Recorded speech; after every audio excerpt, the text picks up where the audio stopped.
शादी तोड़ने में हीर देगी नवाब का साथ। Hey guys, welcome back to channel. Show to Juliet मैस्डी में फाइनली हीर ने अब ये डिसाइड कर लिया है कि इस रिश्ते में कुछ भी नहीं रखा है और इस रिश्ते को ख़त्म कर देना ही शायद सबसे बेहतर होगा, क्योंकि कुछ बीटीएस सामने आए हैं और उन बीटीएस में क्लियरली देखा जा सकता है कि हीर और नवाब लॉयर के ऑफिस के बाहर खड़े हैं। और अगर मैं गलत नहीं हूं तो ये वही ऑफिस है जहां गुलाब और नवाब दोनों ही अपने लॉयर से मिलने जाते हैं और शादी, अनलमेंट और डिवोर्स की बात करते हुए नजर आते हैं। तो इस बीटीएस के मुताबिक यह दोनों उसी जगह के बाहर खड़े हुए हैं। अब नवाब शर्टलेस क्यों है, इस बात का जवाब फिलहाल मेरे पास भी नहीं है, लेकिन देखकर यह अंदाज़ा लगाया जा सकता है कि वह मैच खेल रहा था और क्रिकेट के दौरान ही ये सारी चीज़ें हुई हैं। इन दोनों के बीच एक कन्फ्रंटेशन भी देखने को मिल सकता है। बीटीएस के अनुसार यह दोनों एक दूसरे से लड़ते झगड़ते नजर आ रहे हैं और तमाम तरह की बातें वहां होती हुई देखने को मिलने वाली हैं, जिसके बाद शायद हीर ये कहती हुई आएगी कि ठीक है, जैसा तुम चाहते हो वैसा ही करते हैं और इस शादी को ख़त्म कर देते हैं। इसके बाद का सीन हो सकता है जहां नवाब और हीर ऑफिस के सामने नजर आएंगे। अगर नवाब की बात करें तो उसके हाथ में चोट भी लगी हुई है। अब यह चोट कैसे लगी, यह सवाल बना हुआ है। हो सकता है मैच के दौरान ही लगी हो, क्योंकि इस वक्त नवाब क्रिकेट पर बिल्कुल भी फोकस नहीं कर पा रहा है, न वह ठीक से बैटिंग कर पा रहा है। शायद यह वही मैच हो जिसकी ओपनिंग नवाब को करनी थी और उसी दौरान उसे यह चोट लग गई हो। लेकिन फिलहाल यह साफ है कि उसके हाथ में चोट है और दोनों लॉयर ऑफिस के बाहर खड़े हैं। अब देखना काफ़ी इंटरेस्टिंग होगा कि क्या सच में यह शादी ख़त्म हो जाएगी। हीर जो सोच रही थी कि वह इस शादी को बचा लेगी और खुद को और नवाब को एक मौका देगी, लेकिन फिलहाल तो ऐसा कुछ होता हुआ नजर नहीं आ रहा है। अगर नवाब की बात करें तो इस वक्त वह काफ़ी ज़्यादा सेल्फिश नजर आ रहा है। जिस तरह से वह टीना को धोखा दे रहा है, असल में वह खुद को ही धोखा दे रहा है। यह बहुत गलत है। उसने अपनी फैमिली से सारे रिश्ते ख़त्म कर दिए, हीर से अलग हुआ। यह अलग बात है। मैं समझ सकती हूँ कि जब आप किसी से ज़बरदस्ती शादी करते हैं तो उसका कोई फ्यूचर नहीं होता। आप उस इंसान को जानते तक नहीं, लेकिन आप अपनी फैमिली को तो जानते हैं।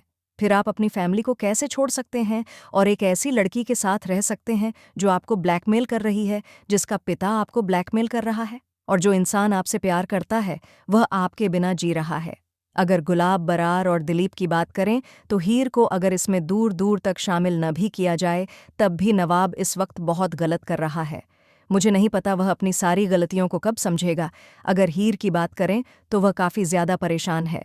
शादी अनलमेंट की बात सुनकर उसने अपनी डायरी में बहुत कुछ लिखा है और मुझे उम्मीद है कि एक दिन नवाब उस डायरी को गंभीरता से पढ़ेगा और समझेगा कि हीर क्या महसूस करती है, किन मुश्किलों से बाहर निकलकर आई है, कैसे उसे सीपीयू में एडमिशन मिला और वह इस मुकाम तक पहुंची है।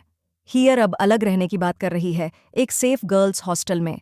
वह कोयल से भी इस बारे में बात करती है और अर्जुन भी ये बातें सुन लेता है। अर्जुन की उम्मीदें अब बहुत ज़्यादा बढ़ने लगती हैं। वह सोचता है कि अगर हीर सब कुछ नहीं बता रही है तो ज़रूर उसकी शादी में कोई न कोई गड़बड़ है और उसके लिए अभी भी एक मौका है। ये चीज़ें आगे चलकर बहुत सारी प्रॉब्लम्स क्रिएट कर सकती हैं, लेकिन कहीं न कहीं अर्जुन ही वह कारण बन सकता है जिससे नवाब को हीर के लिए अपनी फीलिंग्स का एहसास हो सकता है अर्जुन और कोयल हीर को एक सेफ गर्ल्स हॉस्टल दिलाने में मदद करें, लेकिन जैसा कि हीर ने खुद कहा है, सेफ गर्ल्स हॉस्टल की बात, यानी कि अगर हीर वहां रहने भी जाती है तो उसकी सेफ्टी से जुड़े कुछ इशू मेकर्स हमें दिखा सकते हैं। फिलहाल आप कितने एक्साइटेड हैं? शादी अनलमेंट की स्टोरी लाइन आखिरकार शुरू हो चुकी है। काफ़ी समय से लोग इंतज़ार कर रहे थे कि शादी के मुद्दे पर फोकस किया जाए।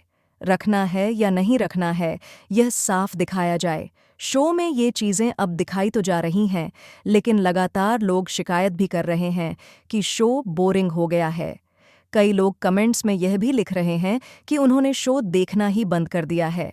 शुरुआत में शो ने कलर्स पर टीआरपी में काफ़ी स्ट्रॉन्ग पोजीशन बनाई थी, लेकिन अब दर्शकों का कहना है कि शो में मज़ा नहीं आ रहा। अब मेकर्स आगे क्या कदम उठाएंगे, ये देखना काफ़ी इंटरेस्टिंग होगा। अगर मेरे ओपिनियन की बात करें तो मैं भी इससे काफ़ी हद तक सहमत हूँ। शो कहीं न कहीं एक जगह पर स्टक हो गया था, लेकिन अब एनलमेंट की स्टोरी लाइन आई है तो देखते हैं आगे क्या होता है। आपको क्या लगता है, कमेंट सेक्शन में ज़रूर बताएं। ऐसे ही और अपडेट्स के लिए जुड़े रहिए हमारे चैनल के साथ।